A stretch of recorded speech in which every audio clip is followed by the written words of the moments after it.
next guest is the founder and CEO of Tencent, China's largest internet portal, and the company behind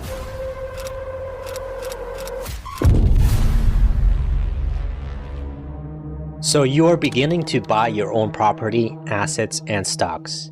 And you're thinking to yourself, I'm becoming more and more financially independent each day. I have a good sense of the market and where to invest. But have you ever stopped to think about who owns these companies that you're investing in, where your money is actually going to, and who's actually making profit from your investments? Well, chances are, one of these companies is owned by a Chinese conglomerate called Tencent.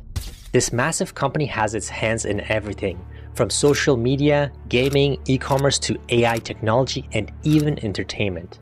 Yet, despite being one of the biggest companies in the world, not many people outside of China know about it. And even if you aren't an investor, as a consumer of technology and media, you have most likely came across Tencent's owned products without even realizing it. You don't need to look too far to see Tencent's reach.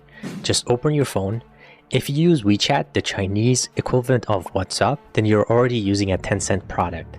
This super app not only allows users to send messages and make calls, but it also features mobile payments, online shopping, gaming, and even booking a doctor's appointment. With over 1 billion monthly active users, WeChat has become an essential part of daily life in China. But WeChat is just one piece of the puzzle. Tencent also owns some of the biggest gaming companies in the world, including Riot Games, which was developed by the League of Legends developers, and also Epic Games, developers of Fortnite, and Supercell, developers of Clash Royale. In fact, Tencent's market value surpassed that of Facebook in 2018, making it one of the most valuable technology companies in the world. But with such a powerful presence comes scrutiny and criticism. Tencent has been accused of violating user privacy, promoting addictive gaming habits, and even censoring content on their own platforms according to the Chinese government regulations. Despite these controversies, Tencent continues to dominate the tech industry as well as expand into new sectors. One of these sectors is e-commerce, where Tencent has invested in companies like JD.com and Pinduoduo to challenge the dominance of Alibaba. In addition to that, Tencent has also made significant investments in AI technology, with their own research lab focused on developing artificial intelligence for various industries. Along with that, they have also ventured into entertainment with their own music and video streaming platforms, as well as investments in Hollywood studios. Tencent's impact is not only limited to China, it has also expanded globally by investing into companies such as Snap Inc., the parent company of Snapchat and Reddit. With this global presence, Tencent continues to shape the future of technology and influences our daily lives. But even with all its achievements, Tencent is not without its challenges. The company faces competitions from other tech giants such as Alibaba and Baidu, as well as increasing regulatory pressure both in China and abroad. As it continues to grow and diversify, Tencent will have to navigate these obstacles while also balancing the responsibility that comes with its immune power and influence. Despite the controversies surrounding it, Tencent remains a force to be reckoned with in the tech industry. Its innovative technologies, strategic investments, and global reach make it an important player in shaping the future of technology and its impact on society as a whole. In addition to that, Tencent also plays a significant role in China's economy. As one of the country's largest companies, it contributes to job creation and economic growth. Its investments in various sectors also helps to drive the innovation and development, further bolstering China's position as a leader in the tech industry. Now, that brings us to the question, what's the Chinese government's relationship with Tencent? As a privately owned company, Tencent operates within the guidelines and regulations set by the government. Its close ties to the ruling party have led to accusations of censorship and violations of privacy.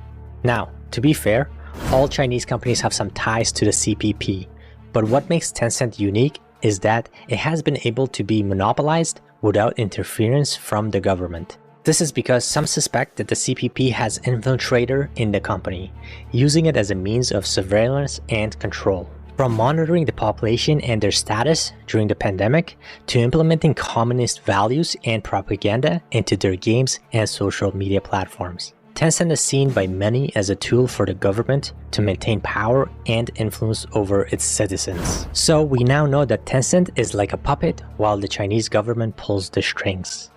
After all, if they control the largest tech company in China, they essentially have access to data and information of millions of people. But what if the founder and CEO were to push back against the government's influence? Well, for his largest competitor, Jack Ma, that didn't end well. Ma's company Alibaba was also seen as having too much power and influence in China's economy.